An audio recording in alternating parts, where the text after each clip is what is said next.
श्रीगोविन्दं प्रपद्येऽहम् दीनानुग्रहकारकम् वन्दे मुकुन्दमरविन्ददलायताक्षम् कुन्देन्दुशङ्खदशनं शिशुगोपवेशम् इन्द्रादिदेववनवन्दितपादपीठम् वृन्दावनालयमहं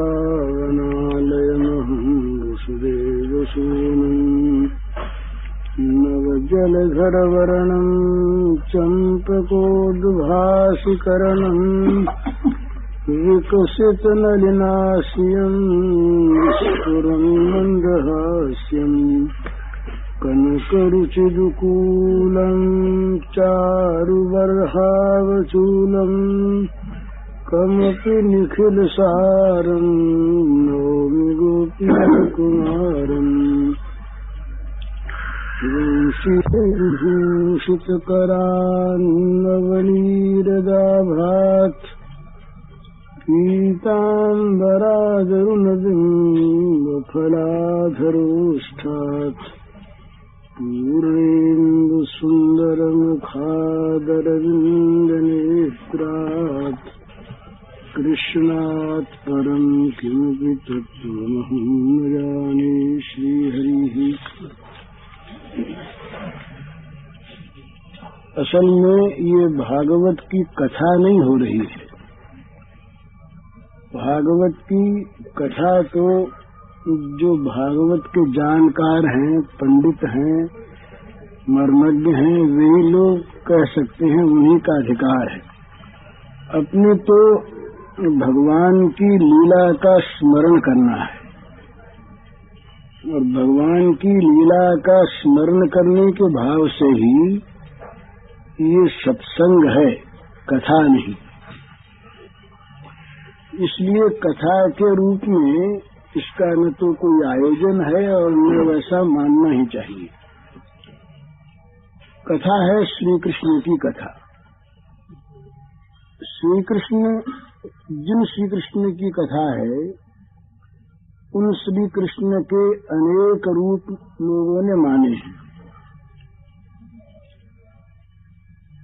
परंतु भागवत के जो श्री कृष्ण हैं, ये स्वयं भगवान है। कृष्णस्तु भगवान स्वयं। और भगवान ने अपने प्रेमी भक्तों के साथ मिलकर जिस प्रकार की लीलाएं की हैं, उन्हीं का किसी अंश में भागवत में वर्णन है, बहुत थोड़ा।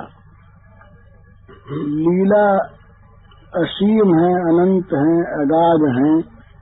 लीलाओं का वर्णन कौन कर सकता है?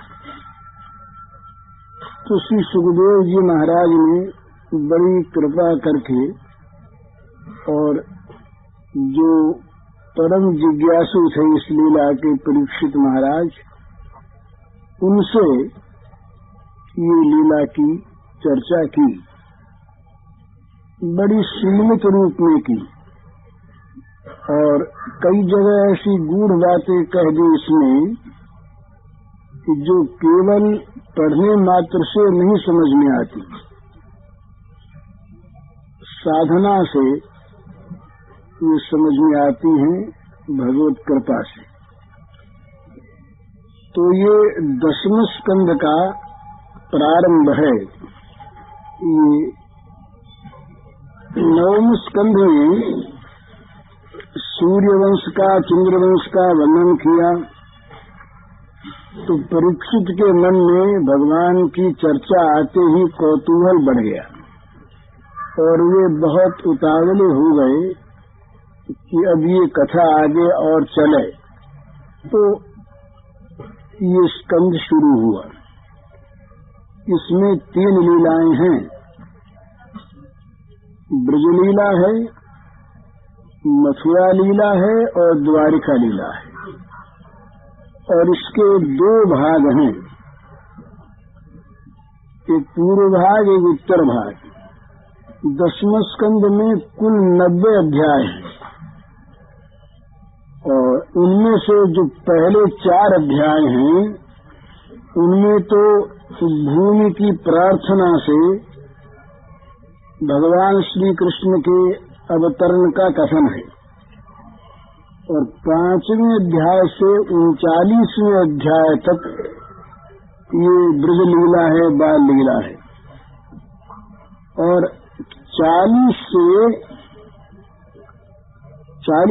अध्याय में यमुना के अंदर भगवान श्री कृष्ण की स्तुति अपूर्व के द्वारा है, और 41 से 51 अध्याय तक मथुरा लीला है, और उसके बाद 90 अध्याय तक द्वारिका लीला है। तो ये ब्रज लीला का प्रारंभ है।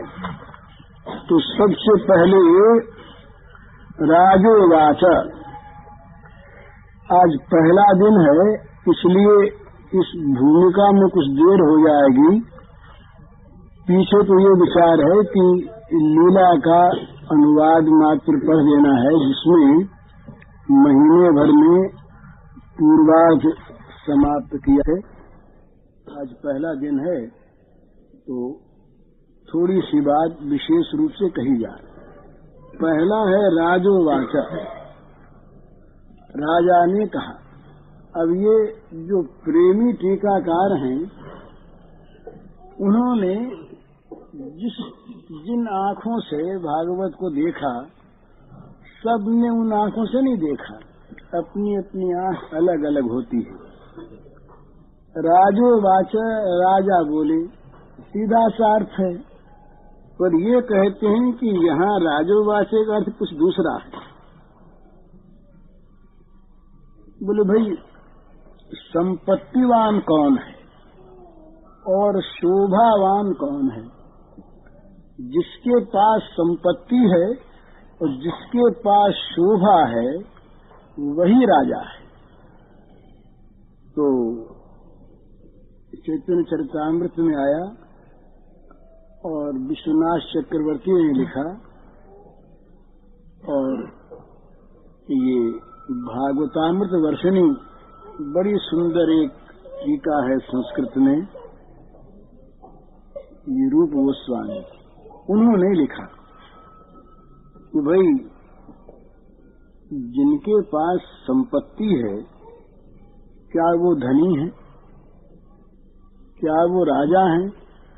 तो कहा नहीं, संपत्ति तो राक्षसों के पास भी बहुत हुई, और राक्षस भी बड़े बड़े सम्राट हुए, और वो राजा भी कहलाए। पर सुखदेव जी ने जिनको राजा कहा, वो राजा भी दूसरे हैं। तो कहते हैं कि जीव की कोई संपत्ति भी उसके लिए शोभा देने वाली नहीं, और राजा पद पर बैठाने वाली नहीं। श्री कृष्ण, श्री राधा कृष्ण का जिनके पास प्रेम धन है, वही संपत्तिवान है, वही शोभावान है, और वही राजा। तो परीक्षित के मन में वैराग्य था। यहाँ पर राजोवाच ये कह करके सुखदेव जी इस बात का लक्ष्य कराते हैं कि इनकी विरक्ति और दूसरों की विरक्ति में बड़ा अंतर है। सारे जगत के भोगों से इनकी विरक्ति है, पर भगवान की कथा में अत्यंत अनुरक्ति है। तो सुखदेव जी को ये दिखाई दिया कि इस समय ये राजित हो रहे हैं, राजा हैं, अर्थात इनकी प्रेम संपत्ति का विकास हो गया है, और ये मानो कह रहे हैं कि महाराज, मुझे विरक्त समझकर आप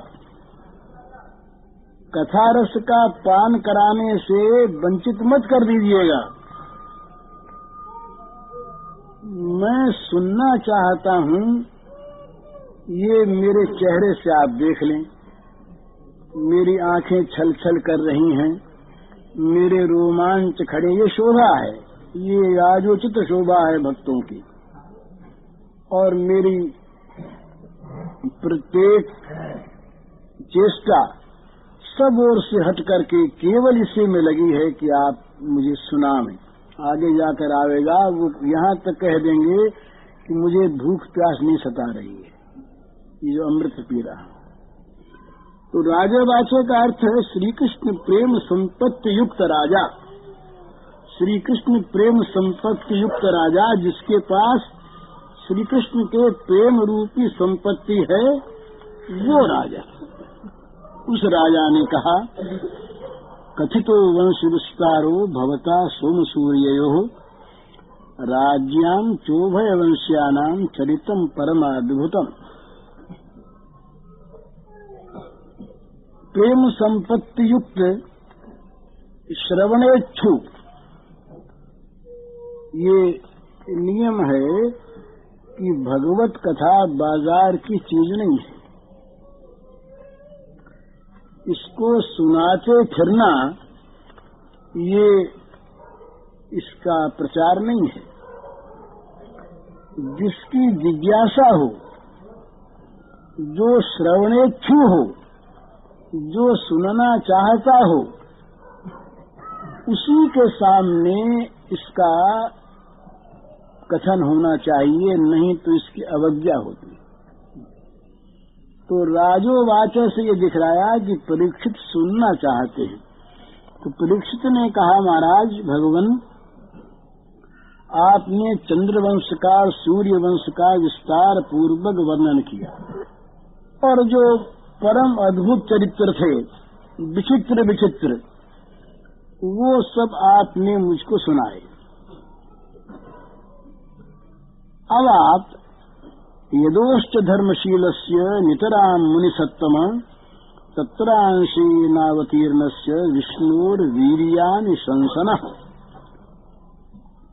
अब आप कृपा करके और उसी वंश में, यदुवंश में अंश के साथ अवतीर्ण हुए भगवान श्री कृष्ण का परम पवित्र चरित्र सुनाइए।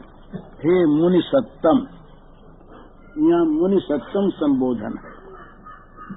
तो ये प्रेमी टीकाकार मुनि सत्तम की व्याख्या करते हैं, जैसे राजा की व्याख्या की। वो कहते हैं कि मुनि सत्तम क्यों कहा। मुनि सत्तम कहने में भी कोई अभिप्राय होना चाहिए। तो जिस प्रकार के प्रश्न करता है, उसी प्रकार के उत्तरदाता भी होने चाहिए, नहीं तो प्रश्न सार्थक नहीं होता। कोई बात पूछे, एक उत्तर दे दूसरा, तो सुनने वाले की तृप्ति नहीं होती और कहने वाला उसका अधिकारी नहीं होता। तो राजोवाच प्रेम संपत्ति युक्त परीक्षित ने जिस प्रकार पूछा, उसका उत्तर देने योग्य भी कोई होना चाहिए। तो उत्तर देने योग्य सुखदेव जी हैं, ये दिखाने के लिए ही मुनि सत्तम शब्द का प्रयोग किया। तो मुनि सत्तम का अर्थ करते हैं कि जिनका मन जगत की चिंता से शून्य हो गया, जिनके मन में जगत का चिंतन नहीं आता, और जिनका मन नित्य निरंतर सच्चिदानंद घन परमात्मा के मनन में ही नित्य लगा रहता है, उनको कहते हैं मुनि। जिनका मन जगत के चिंतन से सर्वथा शून्य होकर सच्चिदानंद घन परात्पर परमात्मा के चिंतन में ही नित्य संलग्न रहता है, ऐसे जो मननशील महापुरुष हैं, उनका नाम है मुनि। और जो सच्चिदानंद घन के स्मरण के साथ साथ जो गोविंद भगवान का भजन भी करते हैं, वे हैं मुनिसत। वे मुनिसत हैं। और भजन के साथ साथ जिनके मन में भजन में रति है, केवल भजन करती नहीं है। भजन तो ब्रह्म को प्राप्त महापुरुष करेंगे ही, पर भजन में उनकी रति नहीं है, आसक्ति नहीं है। पर जिनकी भजन में आसक्ति है, ऐसे जो लोग हैं वो हैं मुनि 70। और जिन लोगों ने भगवान के साथ संबंध जोड़ लिया है, ये हमारे पिता हैं, पुत्र हैं, स्वामी हैं, इस प्रकार जो संबंध युक्त मुनि हैं वो हैं मुनि सत्तम। ये कहा किया। तो सुखदेव जी मुनि सत्तम हैं, और मुनि सत्तम हुए बिना भगवान की लीला का जो अंतरंग भाव है वो समझ में आता ही नहीं। रोज हम लोग ये श्लोक पाठ कर लेंगे, तुमेव माता च पिता तुमेव बंधु सखा तुमेव, पर भगवान कैसे माता पिता हैं, भगवान कैसे सखा हैं, भगवान कैसे स्वामी हैं, इसका तब तक पता नहीं लगेगा जब तक इस भाव से संबंधित होकर हम भगवान को न भजें। तो ये संबंध युक्त जो मुनि हैं, ज्ञानी तो हैं ही, पर जो संबंध युक्त मुनि हैं, सुखदेव जी परम ज्ञानी हैं, परिनिष्ठित हैं। इस प्रकार के जो परम ज्ञानी महापुरुष हैं वे भजन में रत हैं, और भजन में रति के साथ साथ श्री कृष्ण के साथ, श्याम सुंदर के साथ उनका अपना संबंध है। तो संबंध युक्त जब होंगे तब परात्पर ब्रह्म जो बात कहेंगे वो कहेंगे परात्पर व्यापक वस्तु की बात। लेकिन श्री कृष्ण पुत्र के रूप में जो बात कहेंगे वो परात्पर ब्रह्म तो है ही, पर वो बात कहेंगे जो पिता को कह सकता है पुत्र। स्वामी के रूप में हम उनको भजेंगे तो वो बात वो कहेंगे जो पतिव्रता पत्नी के सामने पति कह सकता है। परात्पर परमात्मा नहीं कह सकते ये बात। तो वो जो संबंध युक्त होने पर जो अंतर की बात, हृदय की बात जो खुलती है, वो बात हर जगह नहीं खुलती। ये खोला आगे जा करके कि रास पंचाध्यायी का वर्णन, रास का वर्णन इससे पहले सुखदेव जी के पहले इस रूप में किसी ने किया ही नहीं। संकेत किया, इस रूप में नहीं किया, व्यास ने नहीं किया। तो क्यों नहीं किया? वो मुनि सत्तम नहीं थे। अंतरंग हुए बिना अंतरंगता की बात ध्यान में आती नहीं। तो यह अंतरंगता की बात जानने के उत्सुक है परीक्षित। भगवान का गुप्त रहस्यमय चरित्र जानना चाहते हैं और कहते हैं खोल कर कहिए स्पष्ट। तो कहने वाला भी तो चाहिए। तो कहने वाले जो हैं ये मुनि सत्तम हैं। तो कहते हैं कि ये भगवान का जो अंतरंग चरित्र है ये ब्रह्मा शिव अनंत इत्यादि के लिए भी दुर्ज्ञेय है, नहीं जानते। दूसरे लोग तो जानेंगे क्या? नमे बुधु स्वर्गनाः प्रभुवम न महर्षयः, कोई नहीं जानता। तो जिनकी अंतरंगा भक्ति होती है, परा भक्ति होती है, भक्त्या माम अभिजानाति यावान यश्चास्मि तत्वतः, ब्रह्मभूत और ब्रह्म प्राप्त होने के पश्चात भी जब तक ये अंतरंगा प्रीत नहीं होती तब तक यथार्थ स्वरूप का परिचय नहीं होता, अंतरंग बात छिपी रह जाती है। तो अंतरंग बात को जानने वाले थे ये मुनि सत्तम सुखदेव जी और पूछने वाले थे परीक्षित, इसलिए परीक्षित को राजा कहा और उसको मुनि जी को, सुखदेव जी को मुनि सत्तम कहा। तो कहते हैं कि यदोश्च धर्मशीलस्य नितराम मुनि सत्तम, धर्मशील से यदोश्च, इस पर भी शंका उठाई है कि यदु को धर्मशील कैसे कहा? उसने तो पिता की बात मानी नहीं थी, पिता ने जवानी मांगी उसने दी नहीं, धर्मशील कैसे हुआ? तो धर्मशील की व्याख्या करते एक ही, श्री कृष्ण रूपी परम धर्म में जिसकी रति है वही धर्मशील है, बाकी कोई धर्मशील नहीं। तो यदु धर्मशील था या नहीं इसका क्या पता? बोले इसका इसीलिए पता है कि उसके वंश में आप अवतीर्ण हुए, इससे बड़ा धर्मशीलता का प्रमाण क्या होगा? और जिस यदु के वंश में साक्षात भगवान ने, स्वयं भगवान ने अवतार लिया, उसके समान धर्मशील कौन होगा? तो कहते हैं कि ये धर्मशील यदु के वंश में जो अपने अंश के साथ अवतीर्ण हुए, उन भगवान विष्णु के वीर्यों का वर्णन करें। अब अंश की बात है, अंशे न,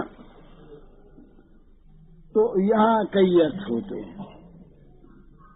जो भगवान को अंशावतार मानते हैं वो भगवान के केशावतार हैं, नर नारायण अवतार हैं इत्यादि, विष्णु के अवतार हैं। पर भागवत स्वीकार नहीं करता। भागवत कहता है कृष्णस्तु भगवान स्वयं, ये भगवान स्वयं थे श्री कृष्ण। तो अंशेने का अर्थ करते हैं,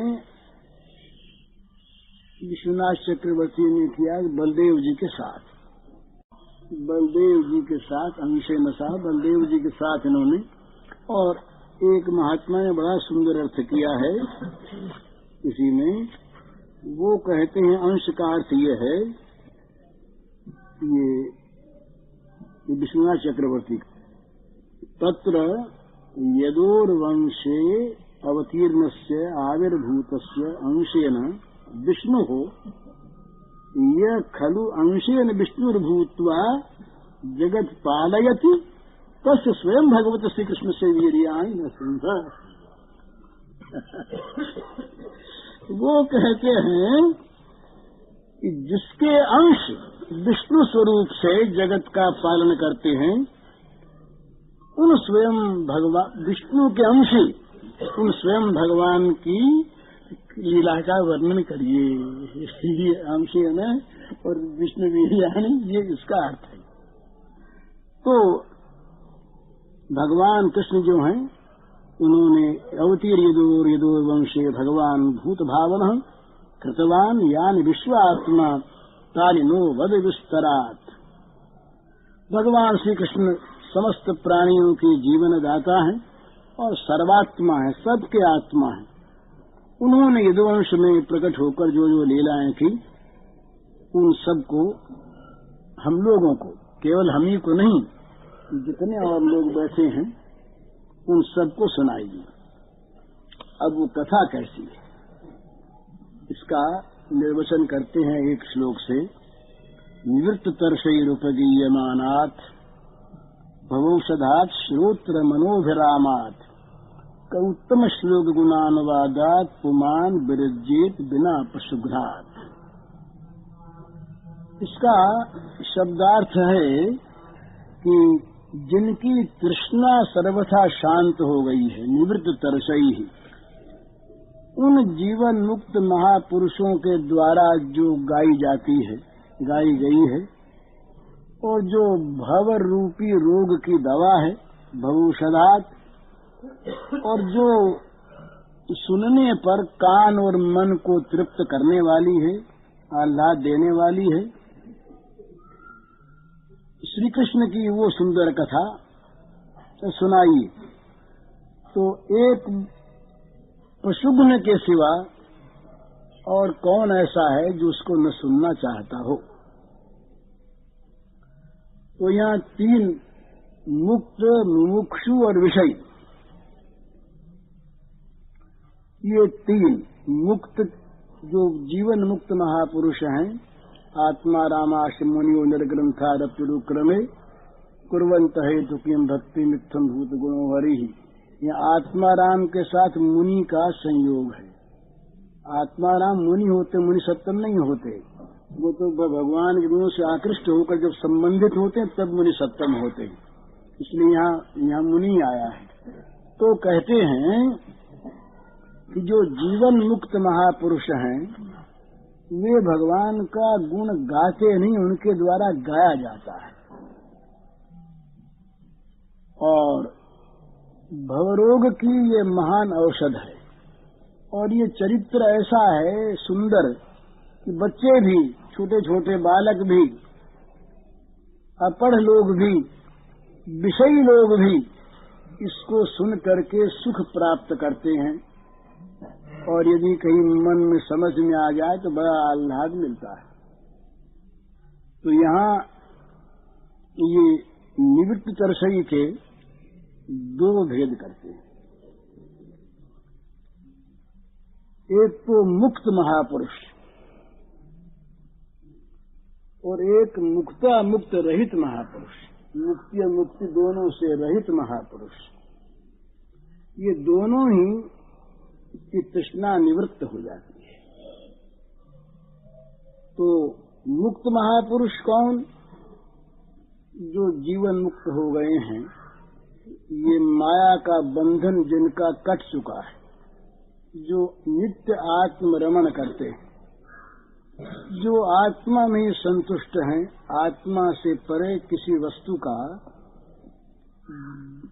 जिनके मन में भाव नहीं रहा, कल्पना नहीं रही, जो ब्रह्मभूत हैं, आत्मस्वरूप हैं, इस प्रकार के महापुरुष जब भगवान के गुणों के द्वारा आकृष्ट होते हैं तब वे भगवान का गुणानुवाद करते हैं। सनत कुमार आदि ऐसे लोग, व्यास आदि जीवन मुक्त हैं, पर वे भगवान के गुणगान किए बिना उनसे रहा नहीं जाता। उनके कोई तृष्णा नहीं है, किसी चीज की उनको पिपासा नहीं है। मुक्त हैं तो मुक्ति की इच्छा नहीं, हो गए, और मुक्त हैं तो विषयों के संसार से उनको मुक्ति मिल ही गई। तो इसलिए उन जीवन मुक्तों के मन में किसी प्रकार की तृष्णा के लिए कल्पना नहीं रहती। निवृत्त तरसई, उनकी तृष्णा पिपासा सर्वथा और सर्वदा निवृत्त हो गई, रही नहीं।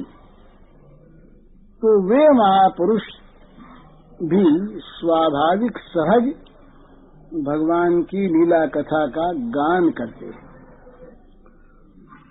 परंतु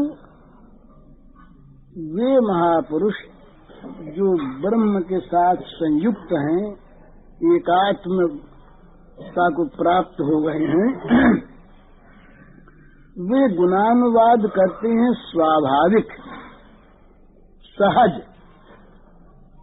गुणानुवाद में अनुरक्ति नहीं है उनके, गुणानुवाद में उनकी अनुरक्ति नहीं है। लेकिन जो केवल रहना चाहते हैं गुणानुवाद के लिए ही, ये एक भेद किया है कि कपिल देव जी ने कहा, सालोक साष्ट सामीप्य सारूप्यकत मत्युत दीयमानम न गृह्णन्ति विना मत सेवनम जनाः। 5 प्रकार की मुक्ति बताई। सालोक, भगवान के समान ऐश्वर्यपूर्ण लोक की प्राप्ति हो जाए, भगवान के समान ऐश्वर्य प्राप्त हो जाए, साष्ट भगवान के समीप रहने का अवसर मिल जाए, निरंतर सामीप्य, भगवान का सा रूप प्राप्त हो जाए, चतुर्भुज रूप है भगवान का, और भगवान के साथ मिल जाए, एकत्व हो जाए। ये पांचों प्रकार की मुक्तियां भी दी जाने पर भी सेवा को छोड़कर वे स्वीकार नहीं करते। तो वे कौन है? वे अमुक्त हैं, वे अज्ञानी हैं, वे बंधन में हैं। तो कहा भाई ये कैसे कहा जाए? जो बंधन में हैं, जो अज्ञानी हैं, उनको मुक्ति देने का प्रश्न क्या है? दो ही हो सकते हैं। एक तो जो मुक्ति चाहते नहीं, माने जो विषय चाहते हैं, जो घोर संसार में सर्वथा पड़े हुए हैं, वे लोग मुक्ति नहीं चाहते, पर उनको मुक्ति देने कौन आता है? वे तो मुक्ति के अधिकारी ही नहीं हैं। और यहाँ तो उनकी बात है कि जिनको मुक्ति दी जाती है ले लो। भगवान कहते हैं कि पांचों प्रकार की ले लो, 5 में 1 प्रकार की ले लो, जैसी चाहिए वैसी ले लो। तो अधिकारी तो हैं, अधिकारी होकर ये मुक्ति का परित्याग करते हैं। तो परित्याग क्यों करते हैं? परित्याग क्यों करते हैं? ये कौन है? तो अमुक्त तो है नहीं। भोगों का, विषयों का, संसार का बंधन यदि उनको होता तो ये मुक्ति चाहते ही। तो वो बंधन तो रहा नहीं, तो है तो मुक्त। और मुक्त है तो फिर ये मुक्ति स्वीकार नहीं करती, इसका क्या अर्थ है? मुक्त है। तो वहां खोला इसको, बड़ी सुंदर भावना है कि जो एकत्व है वो हो जाए, तब तो इनका स्वभाव के विरुद्ध ही चीज हो जाए, सेवा से वंचित हो जाए। बिना मत सेवनम जनाः, सेवा ही इनका नित्य स्वभाव है। सेवा से वंचित कर दे जो मुक्ति, वो मुक्ति तो इनके स्वभाव के विरुद्ध है, तो वो तो चाहते ही नहीं। रही 4 प्रकार की दूसरी, सालोक्य, साष्ट, सामीप्य, सारूप्य, ये चारों नहीं चाहते। क्यों नहीं चाहते? क्योंकि ये चारों ऐश्वर्यवती मुक्ति हैं। ये भेद है, ऐश्वर्यवती मुक्ति है चारों। ये चारों में ऐश्वर्य है,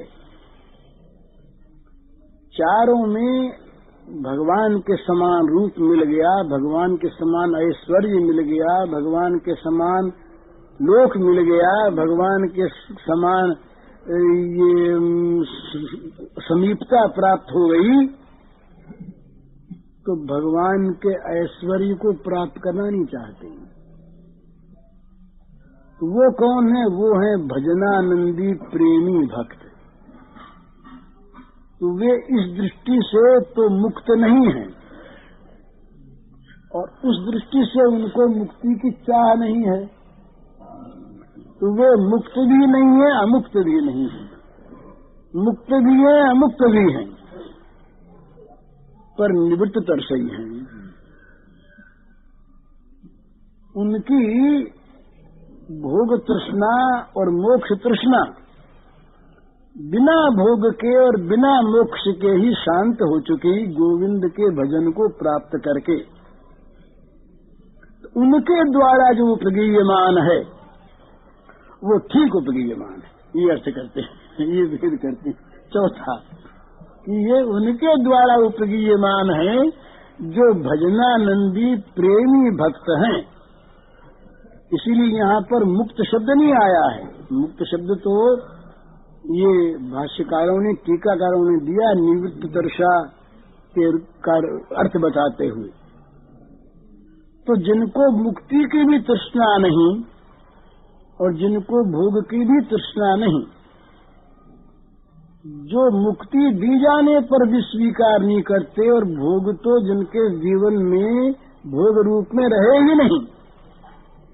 ऐसे जो महापुरुष हैं उनके द्वारा गीयमान नहीं उपजीयमान है, और भी श्रेष्ठत्व है। उनको एक एक शब्द में रस आता है। एक एक शब्द जो भगवान की लीला का उनके मन में आता है, उनकी वाणी में आता है, वो इतना रस वर्षाता है कि अन्य किसी रस की पिपासा वहाँ पर आने की कल्पना नहीं होती। वो दिन रात रसोन्मत्त रस समुद्र में डूबे रहते। तो ऐसे लोगों के द्वारा ये चरित्र गान होता है, एक बात।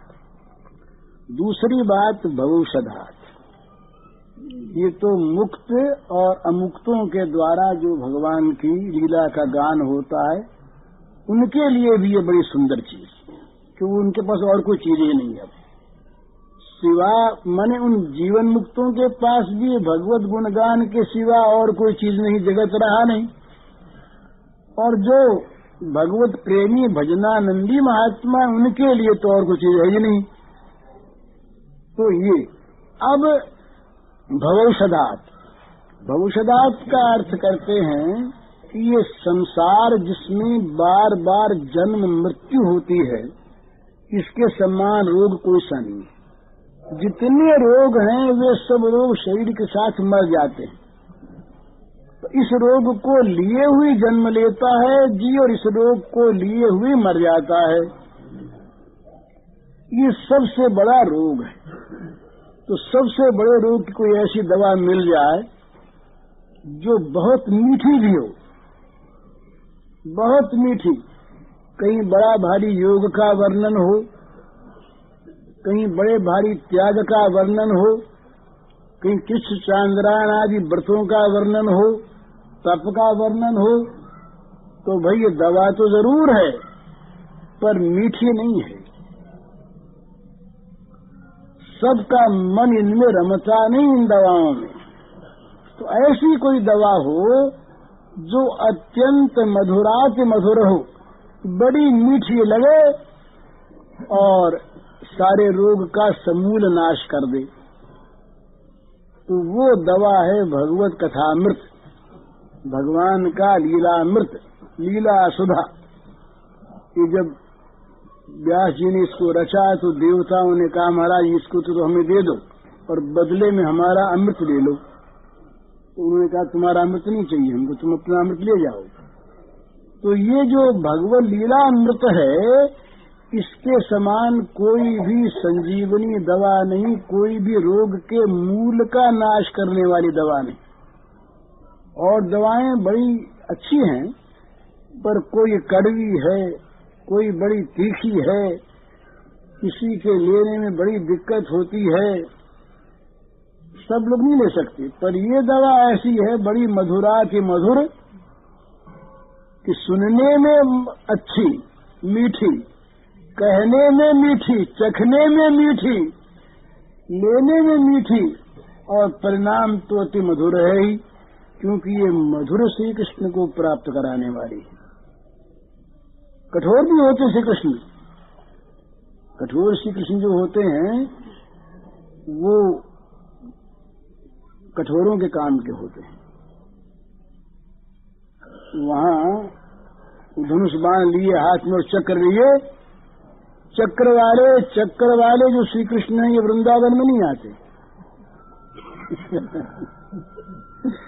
यहाँ तो मुरली मनोहर आते हैं, मयूर पंखधारी मुरली मनोहर श्री कृष्ण, नवनील नीरद वदन श्याम सुंदर मदन मोहन, ऐसे जो सुंदराति सुंदर भगवान हैं वे ब्रज में रहते हैं। चक्र वाले ब्रज में नहीं आते, गदा वाले ब्रज में नहीं आते। कभी भगवान के हाथ में गदा देखी तो बताइए ब्रज में किसी ने। एक दफे देखी सो गोपियां डर गई, एक दफे हाथ जोड़ लिए भगवान। एक बार निकुंज लीला की बात है, तो लीला ही तो कहीं छिप गए, जाकर छिप गए तो ये ढूंढने लगी। तो ढूंढती ढूंढती जा पहुंची वहां पर। जब समीप पहुंची तो देखा कि अब तो पकड़े गए ना। तो तत्काल चतुर्भुज विष्णु वर्ण रूप में प्रकट हो गए वहीं पर, शंख चक्र गदा पद्मधारी। तो ये पहुंची तो देखे तो विष्णु भगवान तो हाथ जोड़ लिए, डर करके बोले महाराज, मन में दो भाव आए कि कहीं ये श्राप वराप न दे दे, खींच न जाए, एक चक्कर कर लिया हाथ में चक्कर को देख के डर लगा, वहां तो चाय से बोल देती। दूसरा भाव है कि नहीं, दयालु भी है, इनसे पूछने कहाँ गया, ये बता दे व्यापक न रहे, ठहरे विष्णु, विष्णु का अर्थ है व्यापक, जो सर्वत्र व्याप्त है, तो ये बता देंगे। तो वहाँ ब्रज में मधुर श्री कृष्ण की लीला होती। तो ये जो लीला कथा है श्री कृष्ण की ब्रज लीला, ये बड़ी मधुर है। तो इसलिए भवरोग नाशिनी होने के साथ साथ खाने में भी अच्छे लगे। बोले भाई किसी को बहुत अच्छी मीठी चीज बना बना के अपना खिलाता रहे कोई, और रोग नाश होता रहे अपने आप, बोलिए तो जरूर खाएंगे, फिर क्यों नहीं खाएंगे। पेट भी भरे और खाने में भी मीठी लगे और रोग रहे ही नहीं। तो जो मीठा कुपथ्य पैदा करे, जो मीठा रोग पैदा करे, वो तो कुपथ्य है। ये अंतर किया है विषय कथा में, ग्राम्य चर्चा में और भगवत चर्चा में। महात्माओं ने ये अंतर किया है कि ग्राम्य चर्चा, विषय वार्ता मीठी बहुत लगती है पर जहर है, और त्याग की ज्ञान की वार्ता अमृत है पर खारी लगती है। और भगवत लीला ये अमृत भी है और मीठी भी लगती है। ये तीन भेद माने हैं, विषय चर्चा, ज्ञान चर्चा और भगवत चर्चा। तो भगवान की जो लीला कथा, इसमें इस प्रकार का आकर्षण है कि जो अध्यात्म ज्ञान पर निष्ठ महात्मा लोग हैं, वे भी इस चर्चा की तरफ खिंच आते हैं। सुखदेव जी को लाने का यही उपाय, भाग गए, पता ही नहीं कहाँ गए, अब आवे ही नहीं। व्यास जी पीछे पीछे भटकते रहे पर ये तो आवे नहीं। तब व्यास जी ने युक्ति रची, शिष्यों से कहा कि भागवत के दशम के श्लोक जाके सुनाओ। अजाय वो क्या बर्रा आती है, मटोर बपू करने कार में सुनाओ। जाके सुनाए। सुखदेव ने कहा ये कौन गाता है, पास आ गए। बोले क्या सुना है, फिर सुनाओ। फिर सुनाया। बोलिए कहाँ से आया। बोले ये तो आपके पिताजी के द्वार से हैं। बोले उनका है। बिना बुलाए आ गए। बोले पिताजी हम सीखेंगे इसको। तो इस प्रकार से जो अत्यंत विरक्त हैं उनके मनों में भी रति पैदा कर दे, विरक्तों को नियत बना दे और सारे भवरोगों का नाश कर दे। अत्यंत मधुर वो है हरि कथा। और तीसरी बात भवषधा, तीसरी बात ये है श्रोत्र मनोभिरामात, कानों को और मन को दोनों को जो सुखी करे। सुनने में भी मन लगे। ये दो दिन के बाद जब ये बाल लीला आएगी तभी इन लोगों का बड़ा मन लगेगा। बाल लीला मधुर, तो सुनने में भी मन लगे, कान को भी अच्छे लगे और वो याद भी हो जाए। ज्ञान की बात याद नहीं रहती पर लीला की बात तो याद रहती। आज श्री कृष्ण ने यूँ किया, बच्चे सब बातें करते थे वहाँ पर, कन्हैया ने यूँ किया। ये चर्चा होती, घर जाते बोले आज जंगल में क्या हुआ, बोले आज तो ये खेल किए भैया, आज ऐसा ऐसा खेला वो कन्हैया। इसी प्रकार से बोले हमने उसको छकाया, उसने हमको छकाया। वो याद रहे सब बच्चों को, तब तो थोड़ी याद रहता है। तो श्रोत्र मनोभिरामात, कानों को जो सुनने में अच्छी लगे, मीठी लगे, और मन को भी। मन की मीठी लगने के दो रूप होते हैं।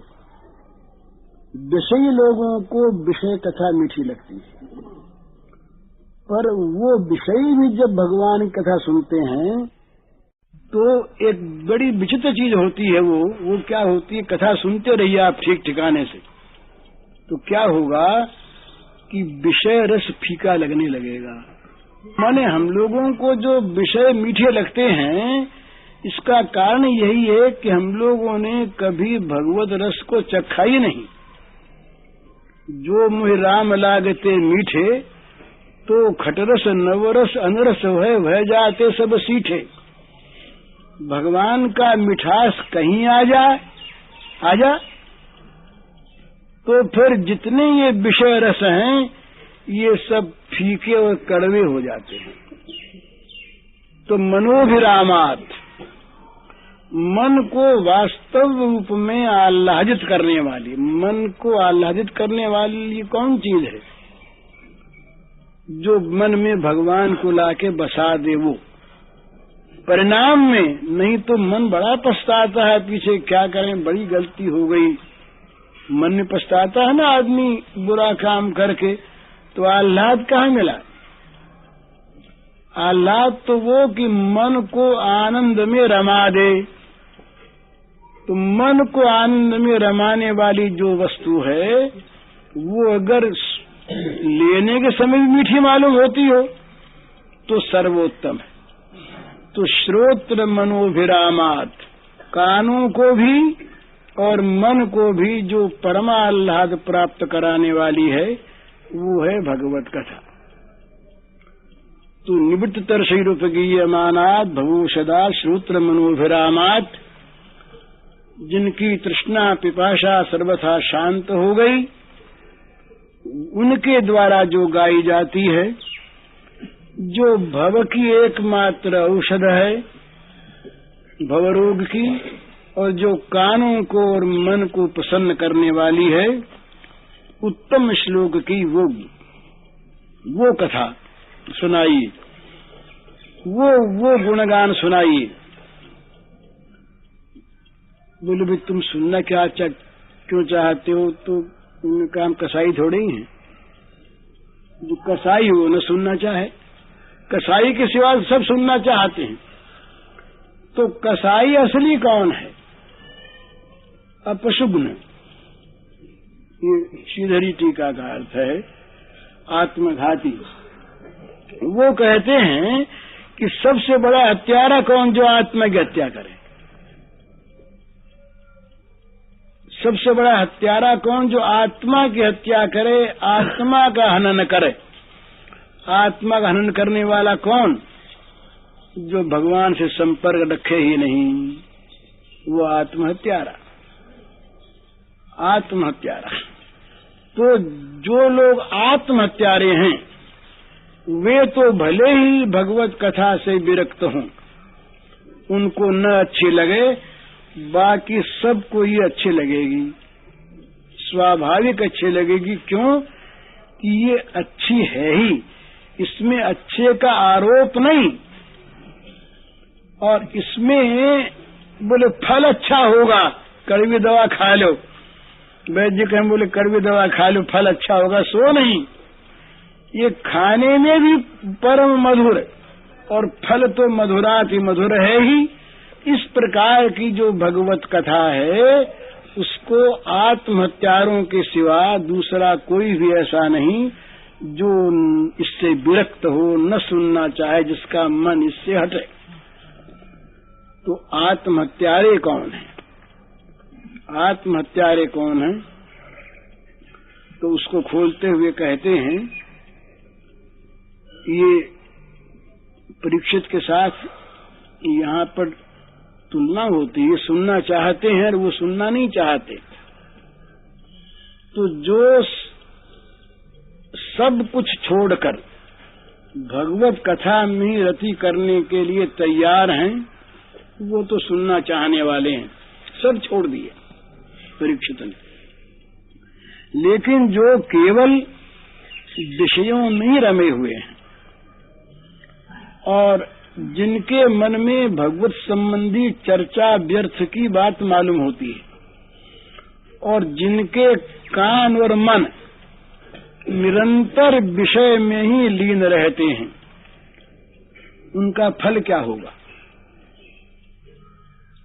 तो उपनिषद में कहा, सब जगह आया कि उनको जो अत्यंत निम्न कोटि के गंदे से गंदे नरक हैं और नारकी योनि है, उसकी प्राप्ति होगी। तो कहा कि जो लोग विषयों का त्याग कर देते हैं अथवा जिनसे विषय त्याग करवा दिए जाते हैं, भगवान में जो लग जाते हैं, वे न तो अभागे हैं और न आत्महत्यारे हैं, पर जो यहाँ विषयों का बड़ा संग्रह भी करते हैं और भगवान का परित्याग करते हैं, वे बहुमानी और बहुधनी होने पर भी वे आत्महत्यारे हैं। यहाँ ही उनको सुख है, आगे सुख नहीं। वो बड़ा प्रसिद्ध श्लोक है वो, ये इन्होंने विश्वनाथ जी ने उसको लिखा कि भाई ये 3 प्रकार के 4 प्रकार के जीव होते हैं। बड़ी सुंदर भावना की, राजपुत्र चिरम जीव, माँ जीव ऋषि पुत्र का, और जीव वा मर वा साधो, व्याध माँ जीव माँ मर। राजकुमार बड़ा धनी और ऋषि पुत्र ऋषि और भगवान का भक्त साधु, साधु की पदवी भक्त को दी है।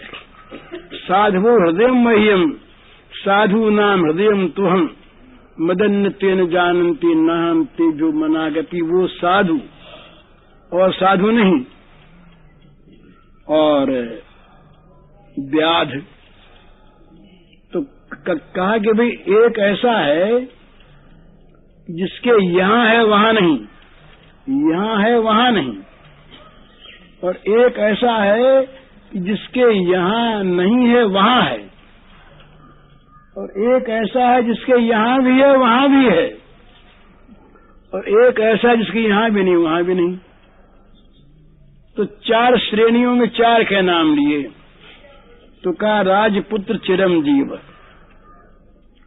जो पूर्व के पुण्य से इस समय राजा के घर में जिसने जन्म ले लिया, उसके यहाँ तो है, यहाँ सुखोपभोग उसको प्राप्त है, पर वो भोगों में लगा है, आत्महत्यारा है वो, तो उसको आगे नहीं मिलेगा। और ऋषि पुत्र है तो बड़ी कठिन तपस्या करता है, तो यहाँ तो उसको कष्ट है पर आगे मिलेगा। और भगवान का जो भक्त साधु है वो यहाँ भी बड़े आनंद में और आगे तो भगवान मिलेंगे बड़े आनंद में। और जो कसाई है वो यहाँ भी दुख भोगता है और वहां भी दुख भोगेगा। तो ये कल्पना करके कहा कि भाई राजपुत्र चिरंजीव है, तुम राजकुमार हो तो भैया अधिक दिन जीते रहो, सुख भोगोगे नहीं, आगे सुख मिलेगा नहीं। और माँ जीव ऋषि पुत्र का, ऋषि पुत्र हो तो तुम अधिक जी क्या करोगे, यहाँ तुम कष्ट है, तुमको आगे सुख मिलने वाला है, तो तुम चाहे न जीवो। और जीववा मरवा साधो, जो साधु तुम तो चाहे मरो चाहे जियो, यहाँ भी सुख वहां भी सुख, तुमको तो आराम ही आराम है। और व्याध महाजीव महामर, कसाई व्याध जो है उसका जीना भी बुरा मरना भी बुरा, तो मरे भी नहीं जिए भी नहीं, कसाई रहे वो। तो ऐसा जो कसाई है वो भगवान की कथा नहीं सुनना चाहता, उस कसाई के सिवा सब सुनना चाहते हैं भगवत कथा रस, ये परम अमृत है। तो सुखदेव जी महाराज से कहा परीक्षित ने कि महाराज इस प्रकार का जो उत्तम श्लोक का गुणानुवाद है वो हमको सुनाइए। तो बोले भाई तुम तो बड़े उतावले हो रहे हो। बोले महाराज क्या बताऊं, हमें तो संबंध भी याद आ रहा है, 2 संबंध। एक तो हमारे दादाजी रहे अर्जुन, उनके सखा रहे और भाई रहे, और दूसरे हमको बचाने वाले कौन थे? माँ के पेट में रक्षा की हमारी, ये उन्होंने की ना। तो वो तो हमारे कुल देवता, आत्म देवता, हमारे पितामह, हमारे संबंधी, और फिर आप जो कह रहे हैं वो साक्षात स्वयं भगवान।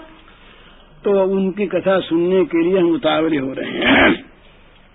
पितामहा में समरे मरंजयैर देवव्रताद्याचरथैस्तिमिंगलैः दुरत्यं कौरव सैन्य सागरम कृत्वा तरुणवत्सपदम स्म यत्प्लवाः। कहते हैं महाराज, हमारे पितामह जब कुरुक्षेत्र में युद्ध हो रहा था महाभारत का, उस समय हमारे दादा लोगों का युद्ध किनके साथ हो रहा था? ये भीष्म पितामह आदि जो अतिरथी थे, उनके साथ युद्ध होता था। और अपार कौरवों की सेना थी, वो मानो समुद्र को पार करना मामूली बात है क्या? एक तो कौरवों की सेना समुद्रवत, और दूसरे भीष्मादि जो बड़े बड़े वीर थे, ये मानो मच्छों को भी निगल जाने वाले तिमिंगलादि जल जंतु के समान। एक तो वो सेना जो थी वो भी कौरव सेना समुद्र के समान महान विशाल, और दूसरे मच्छों को भी निगल जाने की शक्ति रखने वाले तिमिंगल मच्छ, बड़े बड़े मगरमच्छ, ये भीष्मादि ये भय उत्पन्न कर रहे थे। परंतु हुआ क्या? दुरत्यम कौरव सैन्य सागरम, वो जो कौरवों की सेना रूपी सागर दुरत्य, जिससे पार जाना बड़ा मुश्किल, वहां क्या हुआ कि हमारे पितामह भगवान श्री कृष्ण के चरण कमलों की नौका का आश्रय लेकर के उस समुद्र से ऐसे तर गए जिस प्रकार कोई रास्ते चलता हुआ बछड़े के खुर जैसे गड्ढे से पार हो जाए। अनायास कृत्वा तरण वत्स पदम स्म यत्प्लवाः, जिसको नौका बनाकर, जिन भगवान के आश्रय को नौका बनाकर और इतनी सहज रूप से जो उसको पार कर गए, उनकी कथा सुनना चाहता हूं। फिर कहते हैं, द्रौण्यस्त विप्लुष्ट मिदम मदंगम संतान बीजम कुरु पांडवानाम जुगोप कुक्षिम गतात्त चक्रो मातुष्ट में यश शरणम गताया। अपनी बात अब कहते हैं कि महाराज आप देख रहे हैं जो शरीर मेरा आपके सामने है, परीक्षित कहते हैं, और ये कौरव पांडव दोनों के कुल की रक्षा करने वाला एक ही था। ये दोनों वंशों में मेरे सिवा कोई नहीं रहा, एकमात्र सहारा था मैं। तो महाराज अश्वत्थामा ने क्या किया? मेरी माँ के पेट में ब्रह्मास्त्र छोड़ दिया। उस ब्रह्मास्त्र से मैं जल गया, उस ब्रह्मास्त्र के द्वारा मैं महाराज भस्म हो गया। पर मेरी माता आप श्री कृष्ण के शरण में गई। मातुश्च में ये शरणम गताया। मेरी माँ रो पड़ी और कहा, श्याम सुंदर बचाओ। शरण में आ गई मेरी माँ। तो महाराज आपने क्या, श्री कृष्ण ने क्या आश्चर्य किया? चक्र लेकर मेरी माँ की कूख में चले गए, मेरी माता के गर्भ में पहुंच गए। जुगोप कुक्षिम गजात चक्रो, चक्र लेकर के अंदर पहुंच गए और उस चक्र से उस ब्रह्मास्त्र का विनाश करके मुझको बचा लिया। ऐसे जो श्री कृष्ण हैं, जो गर्भ में प्रवेश करके जिन्होंने मेरी रक्षा की। और महाराज क्या कहें, ये भगवान जो हैं ये इन्होंने केवल मेरी रक्षा की सौगात है। इस सारे जगत को शक्ति देने वाले, बल देने वाले, बचाने वाले जीवों के रक्षक कौन है? वीर्याणि तस्या अखिल देह भाजा मंतर बहि पुरुष काल रूपै प्रियच्छतो मृत्यु मुतामृतम छ माया मनुष्य बदस्व विद्वन।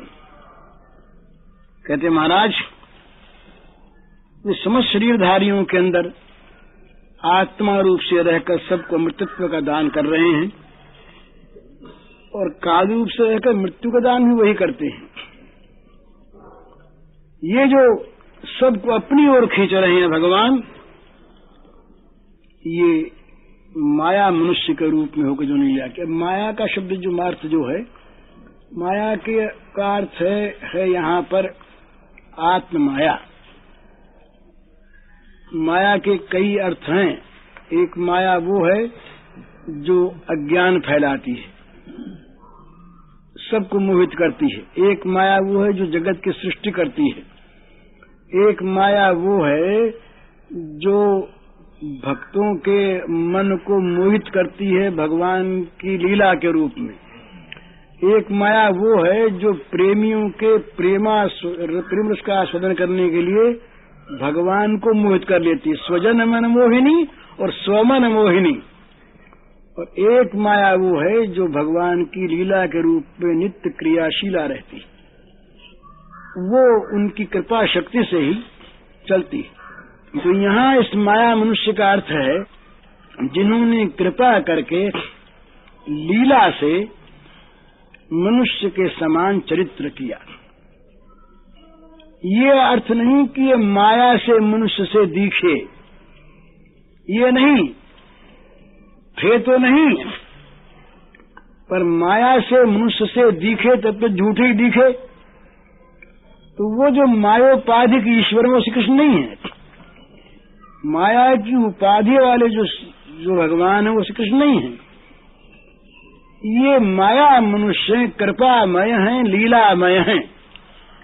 तो जो कृपा परवश होकर अपने भक्तों के प्रेम रस का आस्वादन करने और उनको प्रेम रसास्वादन कराने के लिए जो चरित्र करते हैं वे माया मानुष भगवान।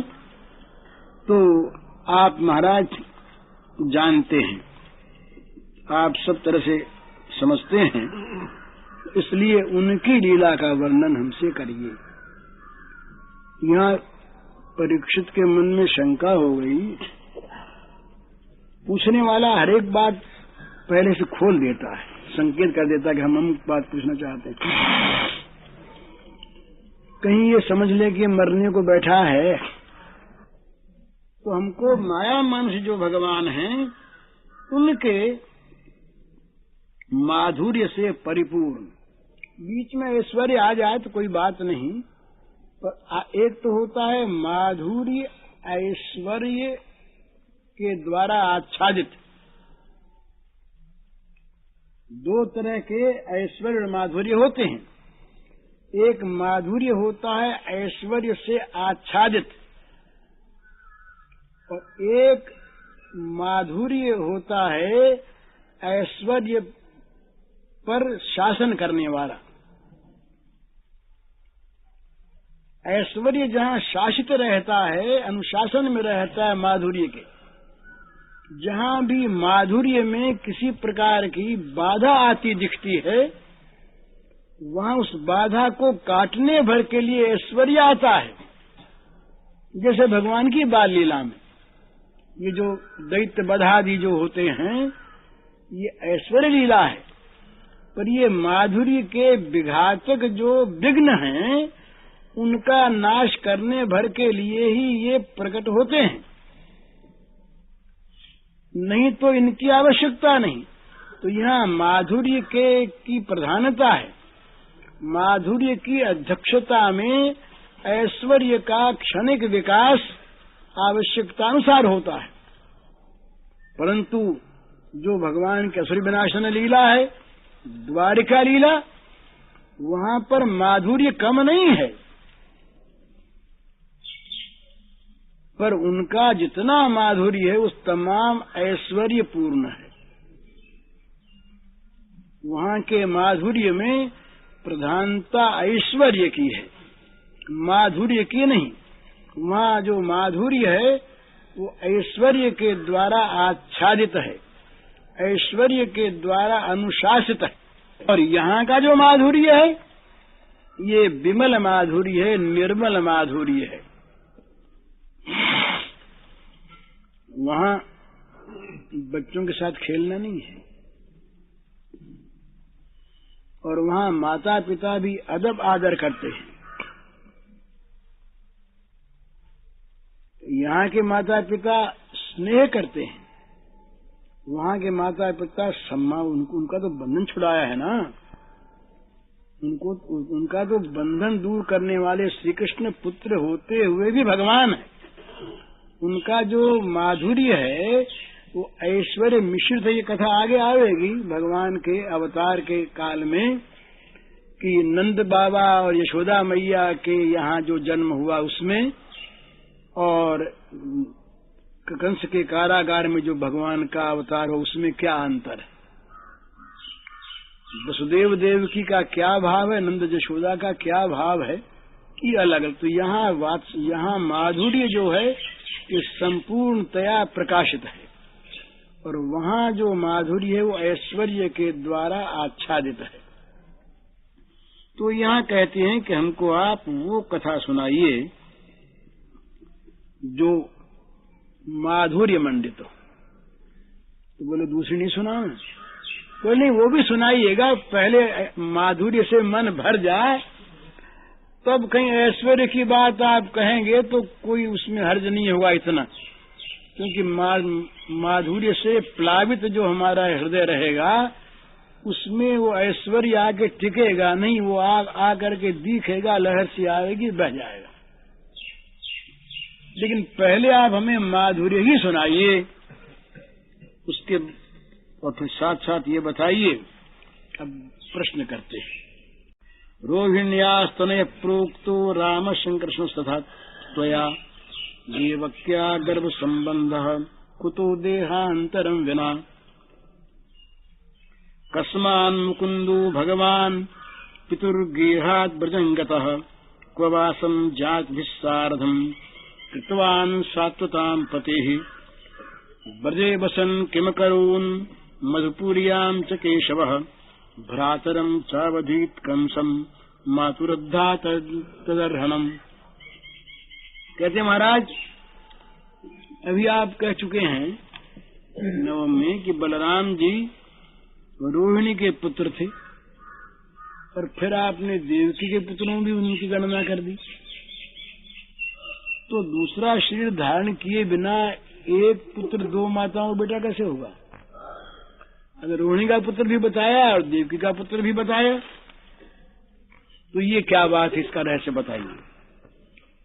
और ये बड़ा स्नेह था नंद बाबा से और यशोदा मैया से, उनका कितना स्नेह रहा। तो ये ऐसे अपने स्नेहमय पिता के घर को छोड़कर और ये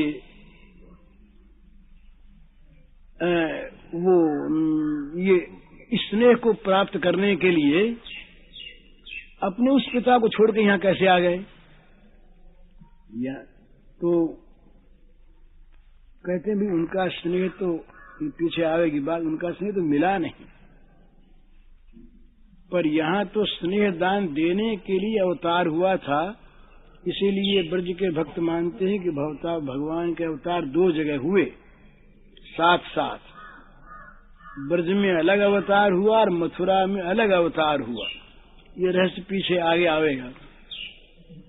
तो कहते हैं कि वो अपने पिता वसुदेव जी को छोड़ करके और नंद बाबा के प्रेम को पाने के लिए ये ब्रज में क्यों आ गए, और फिर यहाँ आकर के ये थे तो यदुवंश शिरोमणि, इनको बार बार कुल का गौरव है ना अपना, श्री कृष्ण जो है यदुवंशी श्री कृष्ण है ना, ये परीक्षित को विशेष प्यारे हैं, कुल का संबंध है ना यहाँ पर।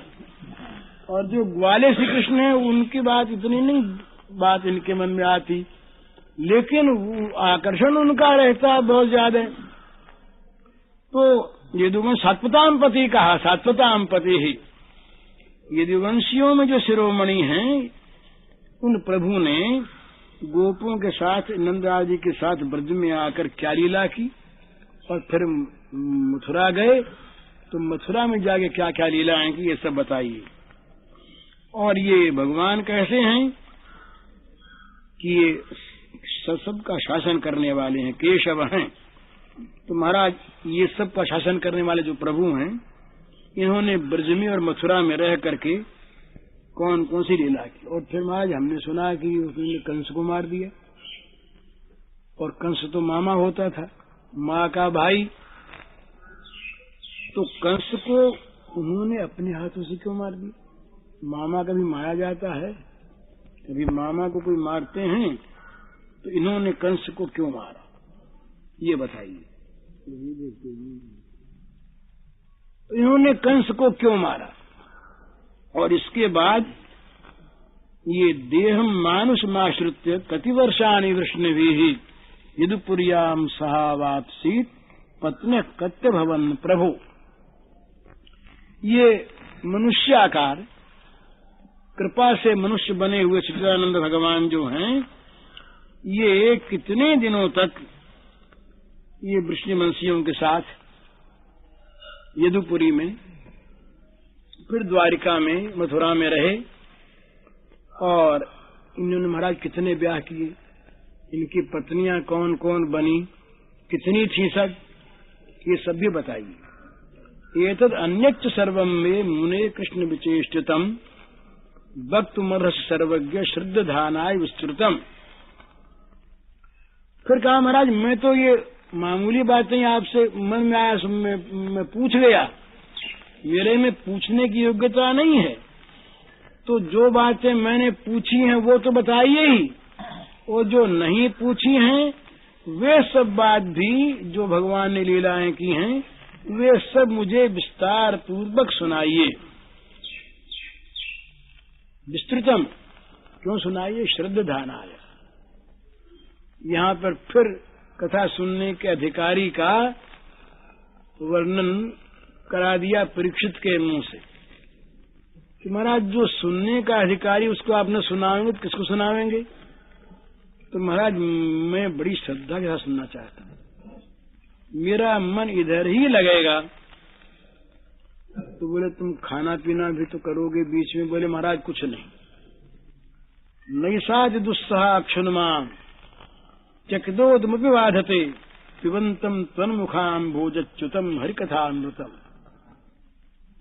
ये बड़ी भारी महिमा की कि आपके मुख से, मुख कमल से निकला हुआ, झरता हुआ, मुख कमल से झरता हुआ जो भगवान का सुधामय लीला रस है। अब इतने दिन हो गए ना आपको सुनाते, और अब असली कथा तो अब तक आई ही नहीं। तो इसका जब मैं पान करता हूं अमृत का, तो महाराज मुझे जो भूख प्यास असह्य होती है, जिसको आदमी सह नहीं सकता, वो भूख प्यास महाराज मुझे जरा भी नहीं सता रही। न मुझे अन्न याद आता है, न मुझे पानी याद आता है। मैं तो निरंतर और निरंतर कथा रस का पान कर रहा हूं और उसी को सुनना चाहता हूं। तो ये जब प्रश्न किया तो हर्ष से भर गए, और उपयुक्त श्रोता जब प्राप्त होता है, मर्म को समझने वाला, तब वक्ता के हृदय में वो सब बातें उदित हो जाती। और यहाँ तो भगवान की लीला सुनानी है, तो परीक्षित जी की बात सुनकर जरा सी आंख मूंदी सुखदेव जी ने कि तमाम वो लीलाएं उनके सामने आ गई, प्रसन्न हो गए। सुखदेव जी ने अपने मन में सोचा कि ये तो बड़ी कृपा की परीक्षित ने मुझ पर। ये 11वें स्कंद में तो खुले रूप में कहा है 9 उनके मुनियों के प्रसंग में कि जो भगवत कथा में किसी को लगाता है उसके समान उपकारी कोई नहीं है।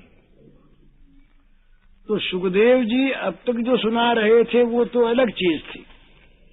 अब ये सीधी सीधी जो भगवान की लीला की बात पूछी परीक्षित ने, तो लीला की बात पूछते ही और परीक्षित जी के प्रश्न को सुनकर सुखदेव जी के मन में सारी लीला कथाएं उदित हुआ। उनकी आंखों के सामने भगवान का चरित्र फिल्म के भांति आ गया। तो एवं निशम्य भृगुनंदन साधुवादम वैया सती स भगवान विष्णुरातम प्रत्यर्च कृष्ण चरितम कलिकल्म शग्नम व्याहर्तुमा रभत भागवत प्रधान। तो सुखदेव जी कैसे ये बताए इसमें। सूत जी कहते हैं कि सुखदेव जी कैसे हैं भागवत प्रधान, जो भगवत प्रेमियों में सबसे प्रधान हैं, जो भगवत प्रेमियों में अग्रगण्य हैं, ऐसे जो सुखदेव जी महाराज हैं। और कैसे हैं कि वो सर्वज्ञ हैं, सब कुछ जानते हैं। इस प्रकार के जो सुखदेव जी हैं वे प्रसन्न हो गए और तारीफ करने लगे परीक्षित की। उसका अभिनंदन किया, साधुवाद दिया कि वाह वाह वाह, ऐसी बात कौन पूछता है। संसार में 2 ही बातें पूछते हैं, जो बड़े बुद्धिमान हैं, विवेकवान, वो तो आत्मा की बात पूछते हैं,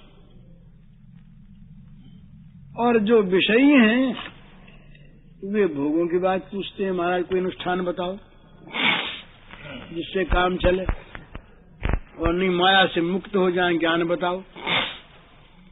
लेकिन तुमने मृत्यु के निकट पहुंचे हुए अपने को जानते हुए भी लीला कथा की बात पूछी, तो तुम्हारे समान भाग्यवान कौन है।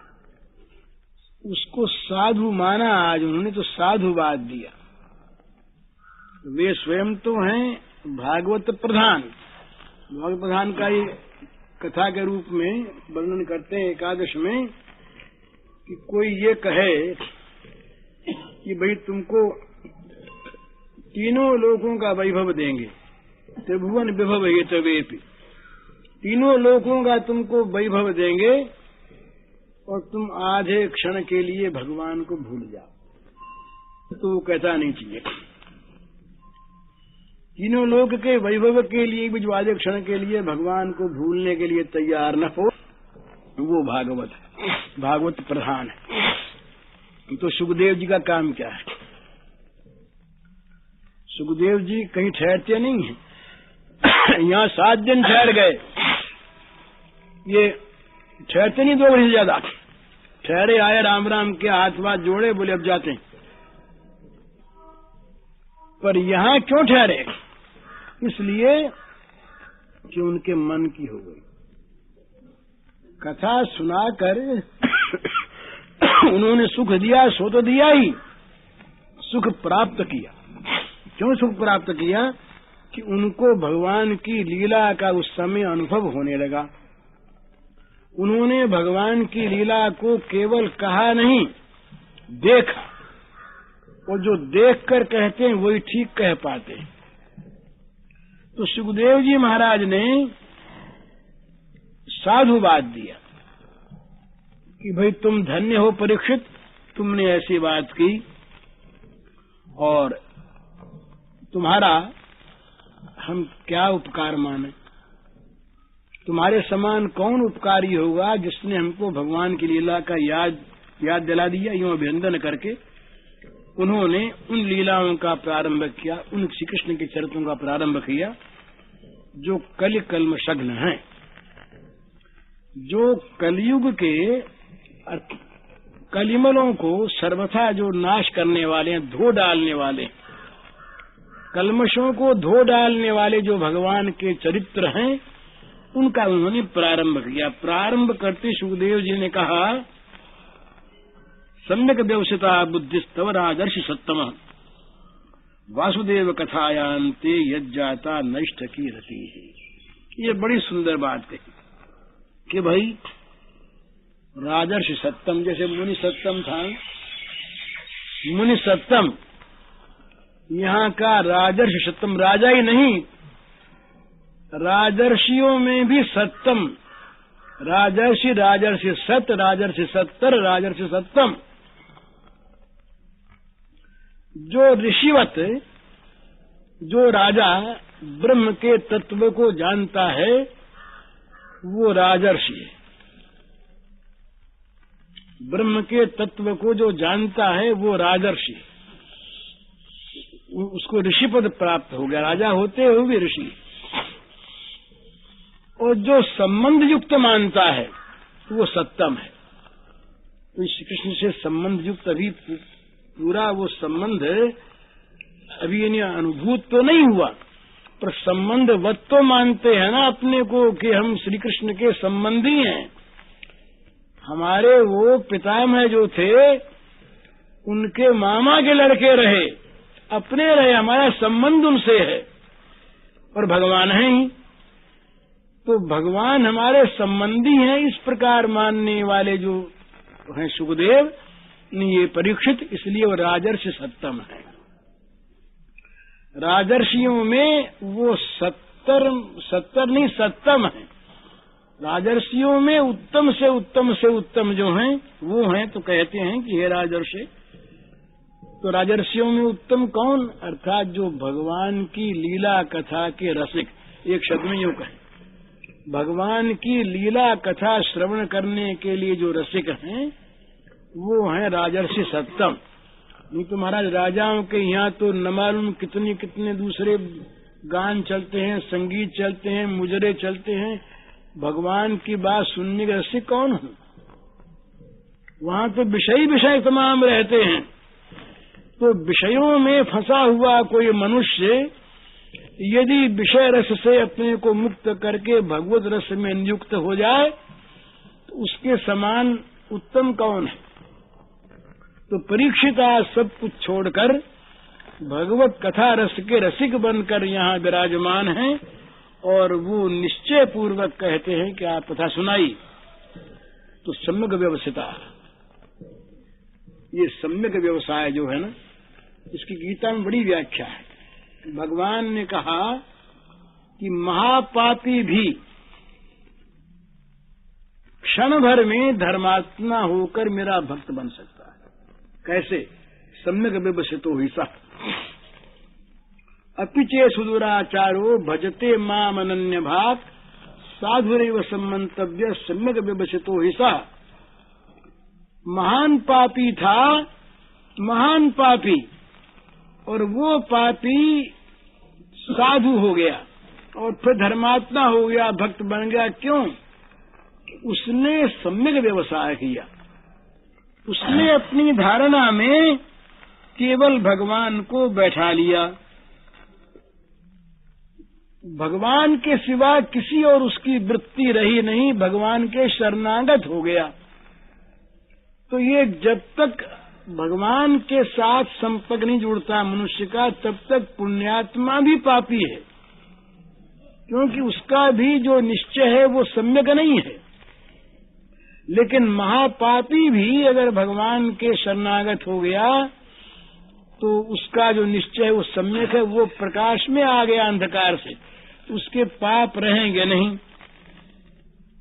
तो ये कहते हैं कि जो तुम्हारी बुद्धि है राजर्षि सत्तम परीक्षित, ये बड़ी सुंदर है। तुम्हारा जो ये निश्चय है ये बड़ा सुंदर है, बड़ा आदरणीय है, तुम धन्य हो। तो बोले ऐसी कौन सी बात हो गई महाराज? बोले यज्जाता नैष्ठकी रति वासुदेव कथायाम थे। ये कोई मामूली बात है क्या? भगवान वासुदेव की कथा में जिसके द्वारा तुम्हारी नैष्ठकी रति हो गई, रति होना बड़ा मुश्किल, रुचि होना बड़ा मुश्किल। रति की बात तो अलग है। 3 तरह के साधन होते हैं, अभ्यास, रुचि और रति। अभ्यास में रूखापन है, रुचि में स्वाद आता है, पर जब स्वाद ना आवे तो रुचि नहीं रहती, रुचि हमेशा नहीं रहती। और रति चित्त को आसक्त कर देती है। एकमात्र वही रति रह जाए, इसको कहते हैं निष्ठ की रति। तो कहते हैं कि तुम जो हो, तुम्हारी बुद्धि का जो निश्चय है, उसने क्या किया कि तुम रुचि से तो आगे बढ़ ही गए। भगवान की लीला कथा के श्रवण में जो तुम्हारी प्रीति हो गई, ये मामूली बात नहीं। ये भगवान में प्रीति की अपेक्षा भी लीला रस के श्रवण में जो प्रीति है वो अधिक महत्व की मानी गई है। एक आदमी भगवान से प्रेम करता है और एक आदमी भगवान की लीला कथा से प्रेम करता है। इन दोनों में कौन उत्तम है? बुद्धि चकरा जाती है। भगवान कहते हैं कि जो मेरी लीला में प्रीति करता है वो मुझसे प्रीति करने वाले से उत्तम है। अरे प्रीति तो करे तो इससे कोई, तो उसके चरित्र में प्रीति नहीं हो, उसकी लीला में प्रीति नहीं हो, उसके लीला श्रवण में प्रीति नहीं हो, तो वो प्रीति अधूरी प्रीति है। बल्कि लीला सुनने को प्राप्त होती रहे और मुक्ति न हो, कोई बात नहीं।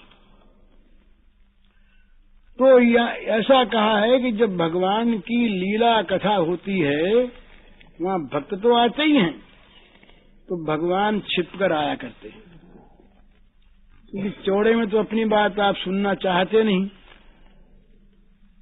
तो छिप के उनके हृदय में आकर के बैठ जाते हैं भक्तों के और रस लेते रहते हैं। तो जगन्नाथ जी ठूठे क्यों हो गए? ये कथा आती है कि लीला कथा सुनने के बाद और नहीं मिली तो वो गलित हो गए, और गलित हो करके फिर वो वैसे के वैसे काठ बने रह गए। लीला बंद होगी, काठ के काठ बन गए, आधा ही हाथ बना, आधा हाथ बिना ही बने रह गए, मुंह वैसे चिपटा रह गया। ऐसा वैष्णव लोग कहा करते हैं जगन्नाथ जी के उद्भव की कथा।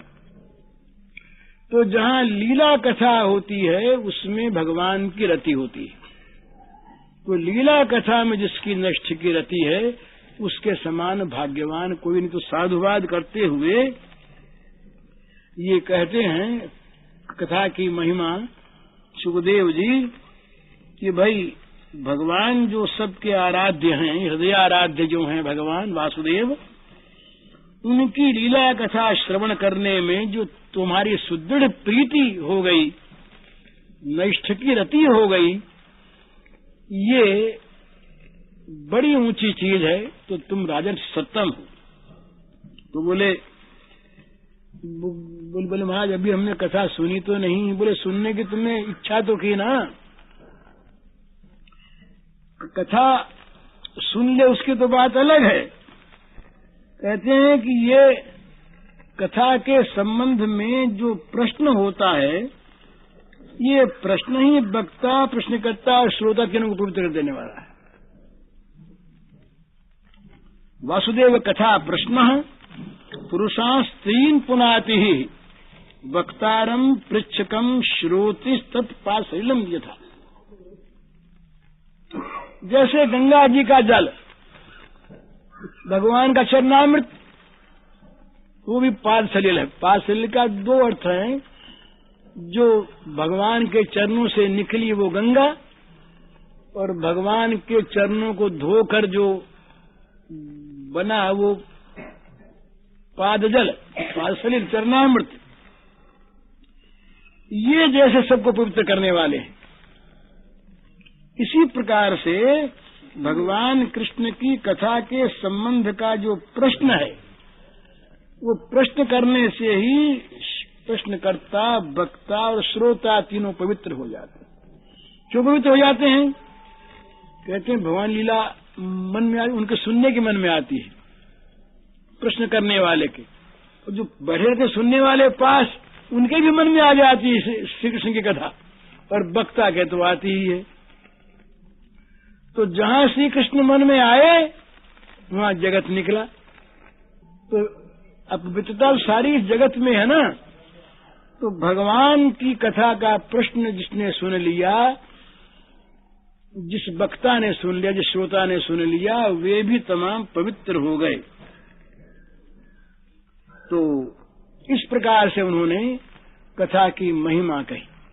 महिमा कह करके अब कथा का प्रारंभ करते हैं। भगवान का अवतार क्यों हुआ,